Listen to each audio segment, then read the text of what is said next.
On parle à présent de la COVID-19. Le ministre de la Santé a fait ce jour un point de presse sur la situation épidémiologique du Bénin. Il a invité les citoyens à redoubler d'efforts dans le respect strict des gestes barrières à ce virus. On suit ses propos. Cela fait bientôt un an que notre pays est confronté à la pandémie de la COVID-19. Pour limiter sa propagation, le gouvernement développe des stratégies de riposte régulièrement mises à jour. Depuis 6 semaines, à l'instar des autres pays de la sous-région et du monde, le Bénin est confronté à une recrudescence du nombre de cas dans un contexte d'apparition de variants plus contagieux.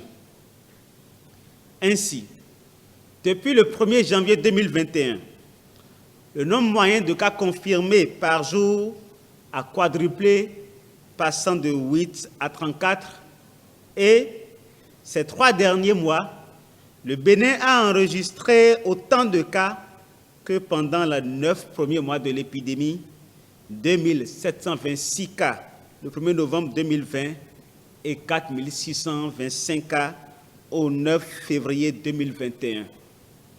Le nombre de cas graves suit la même tendance. À la date du 9 février 2021, le Bénin compte donc 4625 cas confirmés à la PCR, dont 3781 guéris, 732 patients en cours de suivi, dont 66 cas graves et 13 décès enregistrés en 40 jours, portant à 56 le nombre de pertes en vies humaines liées à cette pandémie au Bénin. Mesdames et messieurs, il est important de porter à votre connaissance une situation qui mobilise le corps médical ces derniers jours. Il s'agit d'une augmentation du nombre de cas graves et de décès enregistrés dans le rang de sujets jeunes et a priori sans antécédents médicaux particuliers.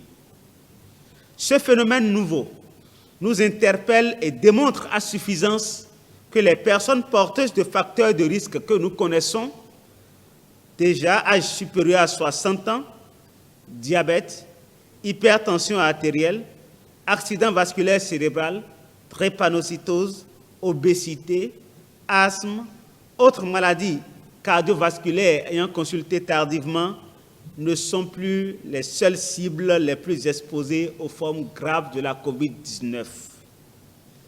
Les jeunes le sont également et peuvent développer des formes complexes. Dans le souci de maîtriser la situation épidémiologique, il est plus que jamais impérieux que les dernières mesures prescrites par le gouvernement fassent l'objet d'un respect strict. Il s'agit notamment de l'interdiction des manifestations festives et autres rassemblements non encadrés à grands effectifs. Le gouvernement rappelle à l'ensemble de la population cette interdiction et insiste à nouveau sur le respect strict des mesures barrières que sont le port systématique de masques dans les lieux publics et dans toutes les situations à risque, le lavage des mains à l'eau et au savon ou encore la désinfection des mains avec la solution hydroalcoolique et le respect de la distance de sécurité sanitaire d'au moins 1 mètre entre les personnes. En dehors de ces mesures barrières, il est également impératif pour réduire l'impact de la présente vague de l'épidémie qui semble plus contagieuse et plus virulente, de recourir promptement à la consultation précoce ou d'appeler le numéro vert 136 au moindre signe faisant penser à la COVID-19 ou assimilable à des signes de grippe ou de paludisme, fièvre, toux, éternuement, rhume, diarrhée, perte du goût ou de l'odorat, difficultés respiratoires pour ne citer que cela. De même, il est indispensable de procéder au dépistage et à la mise sous traitement présomptif systématique de tout cas suspect dans les formations sanitaires et les sites dédiés à cet effet sur toute l'étendue du territoire national.